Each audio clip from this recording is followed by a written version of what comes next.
treatment that I and other doctors developed together is treat for ALS.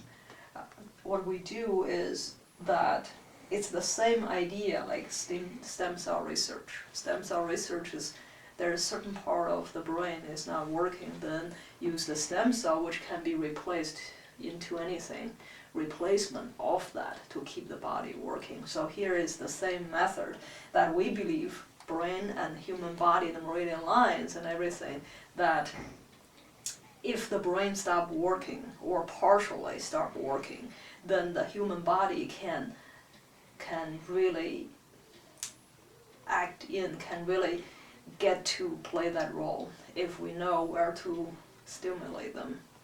And through herbs and through acupuncture and through other kind of method, what we are doing is to make sure that his meridian lines, all his meridian lines and meridian points are still alive.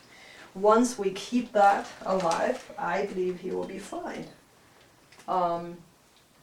There's no cure for this, but the progression will be slow. So let's say maybe in 5 months, other people will progress in this stage, and it probably will take us 5 years. It will take us another 5 years for another slow progression, but with ALS they go like this. After the third one, that will be beyond my ability. I'm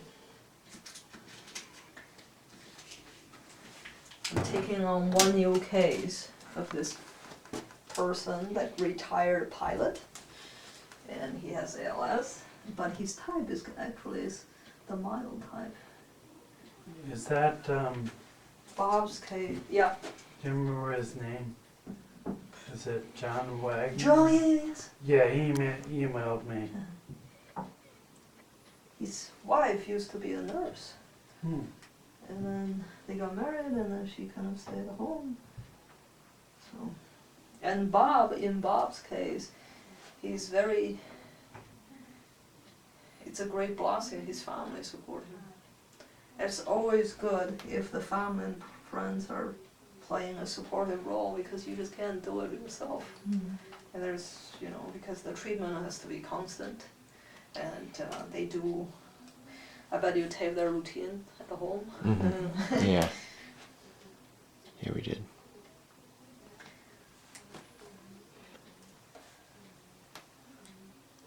Where did you get started in acupuncture and acupressure? Acupuncture, we have different procedures, and with this procedure is at his certain meridian lines in his head, and then go through his back and his legs.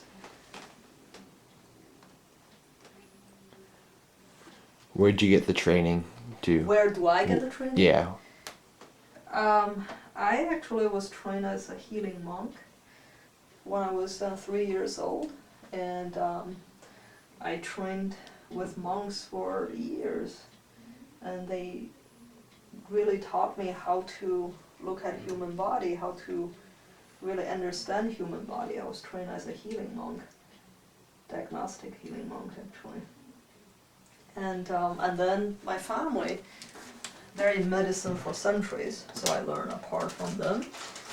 And then I went to medical school, got my degree training from med school, and I used to practice in medical center, and then we have different philosophy. And I think modern medicine is really not promote me to do what I think I can help people with. Now I have my own practice, so there's where my training.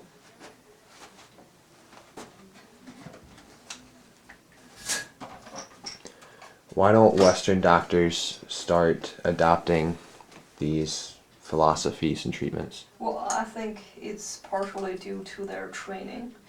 If you were never trained, then you don't understand certain things.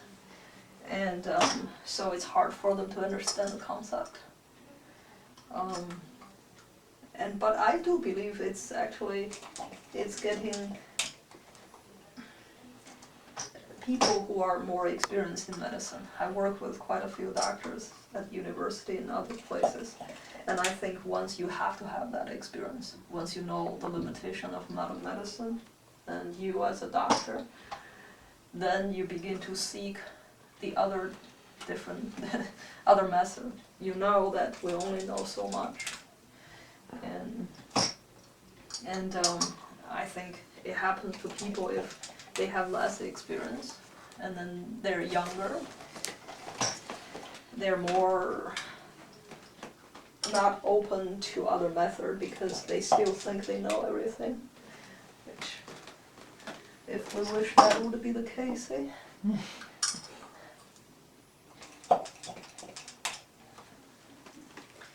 Because, like I said to Bob, if the stem cell research is mature enough, then I'll encourage him to have the treatment and see.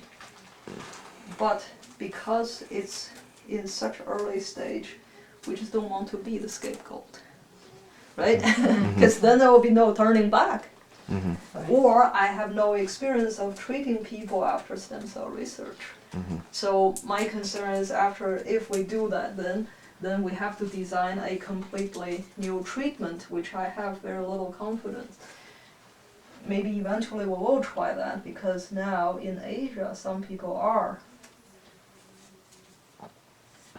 undergo that surgery, but the success rate at this point is so low that we just don't have enough reference. What similarities do you see between stem cell research, stem cell treatments and your treatments? Well, at this point they have no treatment plan, so it's hard for me to compare. And they do surgery, and then after that I don't know what is it yet.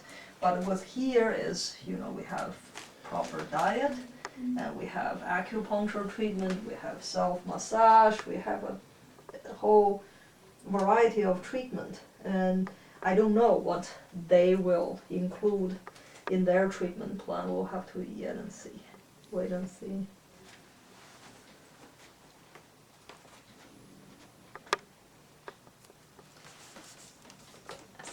Other work with ALS that Bob mentioned. Bob mentioned that your mother had done some work with ALS? Yes. My mother is she's a really good physician. She used to be a chief medicine in one of the biggest medical centers, or the medical centers treat Chinese officials. She's have experience with ALS, and between two of us now we have actually 38 patients. Believe that, Bob?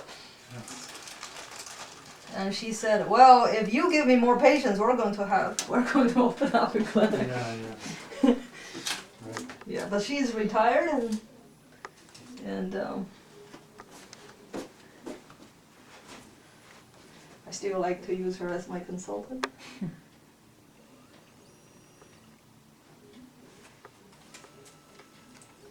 But Dr. Pong, my mother, she's tough. She's right, Bob. She's She is. Yeah, she will tell you. As you like it is. I am gentle. I use gentle method. That's right. And then what we do is we'll let him like this for 13 minutes or so, and then I'll take needles and I'll turn him over. We'll do the front part. Okay. Any All right. questions? Any other questions? You had some listed here. Do you think that these treatments are working or are successful? So far we have good luck with it, because their progression has slowed down. If you compare to where they were before and where they are now, I think it's working. But with this illness, we just have to, one step at a time. We had our 5 years plan, and now we completed, and I think the results was good, wasn't it? Yes, definitely. And then we set up another 5 years, and then toward the end of 5 years, my goal is to keep him as it is. and as you can see, he's losing a little bit of ability in his arm, but not so much in his throat. So we are doing quite aggressive treatment to prevent that getting into his throat, lungs, stomach, and legs. So arms, we do as much as we can. But this is like a battlefield, and you don't dwell on what is not savable. You focus on the... Do you play chess or Go, the game? Chess? Or have Go. There's a game, it's called Go. Is you basically want to expand your territory as much as you can. So we're doing the same method. We expand our territory. We say, okay, so we have 85% of the body, that's ours. Then we keep them well. And then with the things that the illness get into, and then we target from time to time to make it not so comfortable. But we target and then we run, and then we kind of let it not comfortable for a while, and then we stir things up, but we keep it in there. And in that way, we still have the majority of the body. So he can still walk, breathe, swallow, walk, and you know, with use a little bit of his arms. That's our second year, 5 years goal. And then when we achieve that toward the end of second 5 years, then we'll set up the third. I have some patients, they are in the 5th round with us. You know, they're doing okay, they can still walk and they can still eat, they can still breathe, they can basically still work.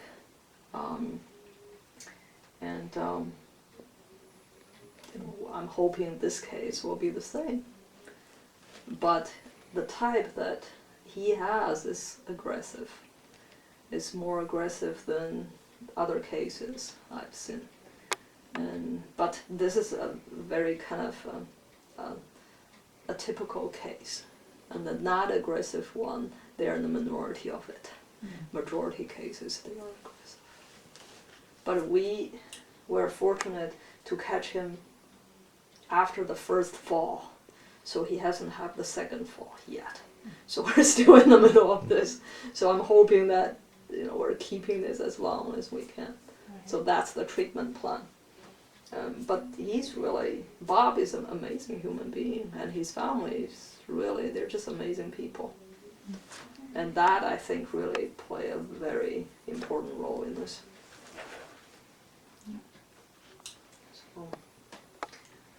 So he's, you know, he get tortured every week here. Yeah, they were here with Sarah this morning. Yeah.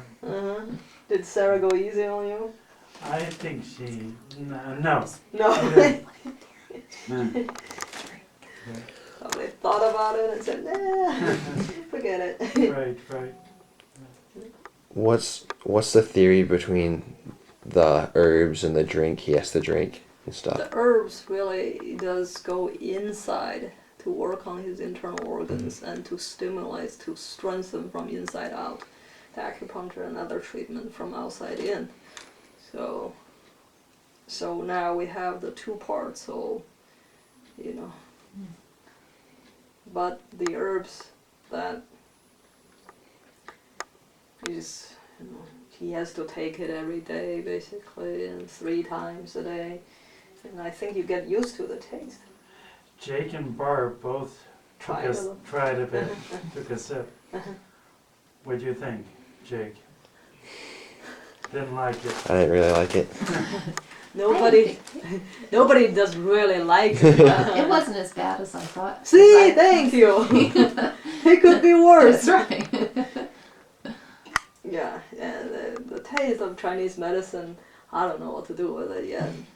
But if that's what you need, what can you do? Yeah. I mean, if people are really need it, and I don't think they mind. No. And if people don't have to drink it, then I always encourage them not to, because herbal medicine is medicine. Your body can do everything for you, right? Don't have to take anything if you don't have to. Mm-hmm. Probably if you added a little honey. He said something about honey, but if you add a little honey to it, it might take the edge off. I don't know, but maybe you're not allowed to do that. I don't know. I think he's just kind of used to it. Yeah. It's like, Yeah, I'm used to it. I could add honey if I wanted to, but it's not that bad. Yeah. I have this group. I asked them. I said, well, just don't use sweetener, don't use sugar. You can add honey. You can even, and they just, no. We kind of get used to it. It's like, okay. And sometimes if you change ingredients, they will know because the taste will be a little bit different. And the formula has changed a little bit. How do you decide on that? What the formula is and Based on him, based on his situation. So with Chinese medicine is you plan 3 steps ahead and you watch two steps backwards, 3 steps forwards. It's pretty much like football, isn't it? Right. You have a very detailed plan. So it's not, even though old methods, they don't really have so-called research to back them, but everything is very precise. So this is the look random, but it definitely is not. So everything you do, it's precise. You have to do that. You have to put needles there. You can't just be random, right? Mm-hmm. You can't. Mm-hmm. But he's doing good. Other people have similar conditions. They're doing good. And we haven't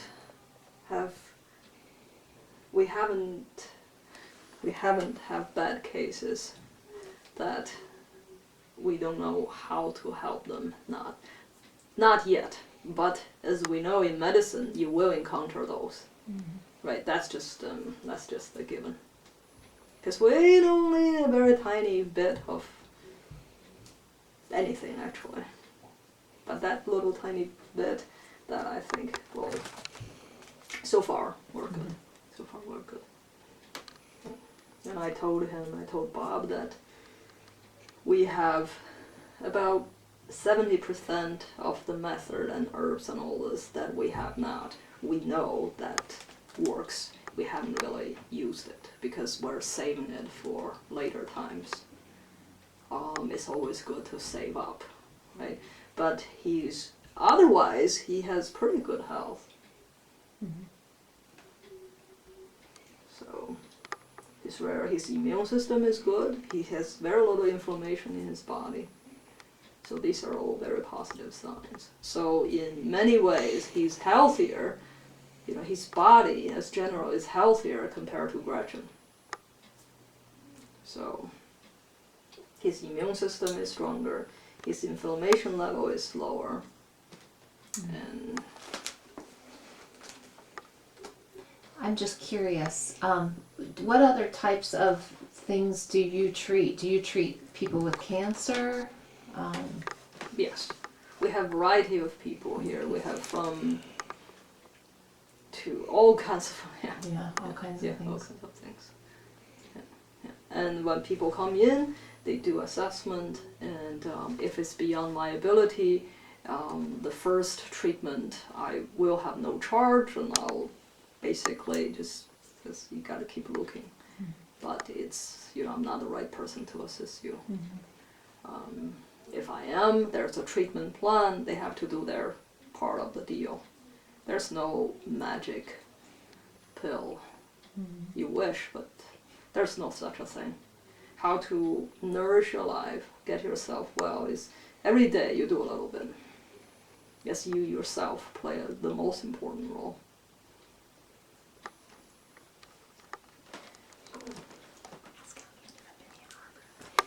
How'd you end up in Ann Arbor, Michigan?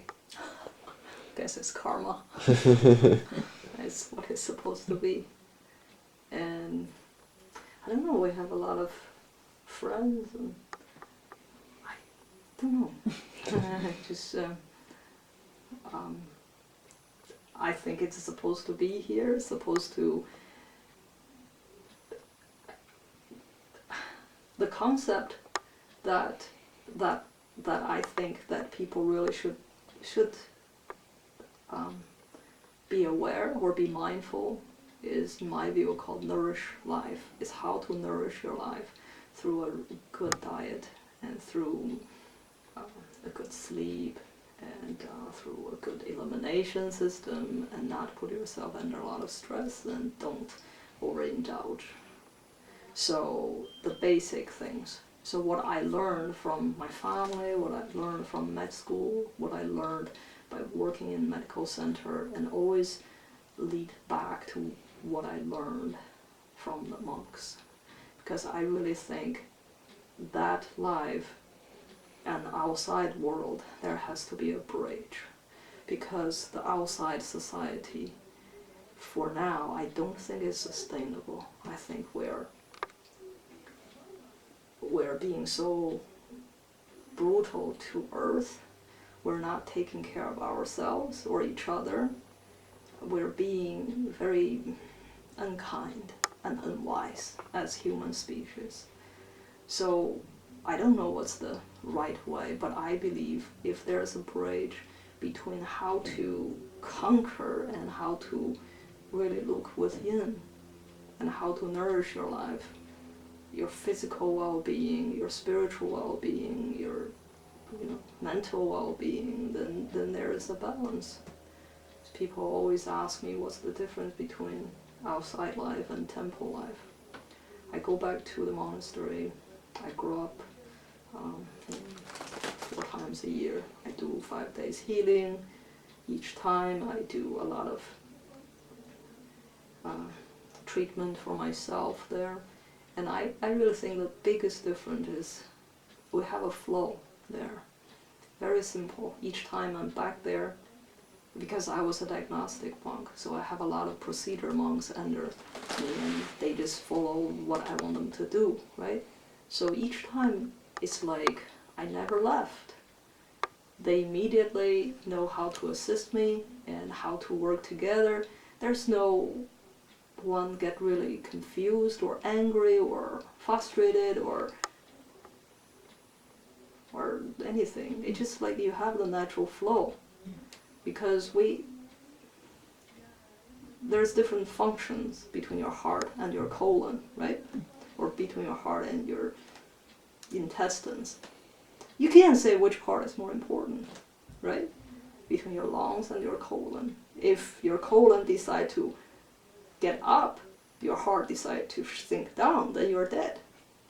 But each one desires a different character, right? Different kind of thing that you do to nourish it. So, but the outside world, everybody wants to be a heart. How would that work? Then you would end up die, basically, right? You gotta have different functions, different part of the body. It's all fine. So I don't know.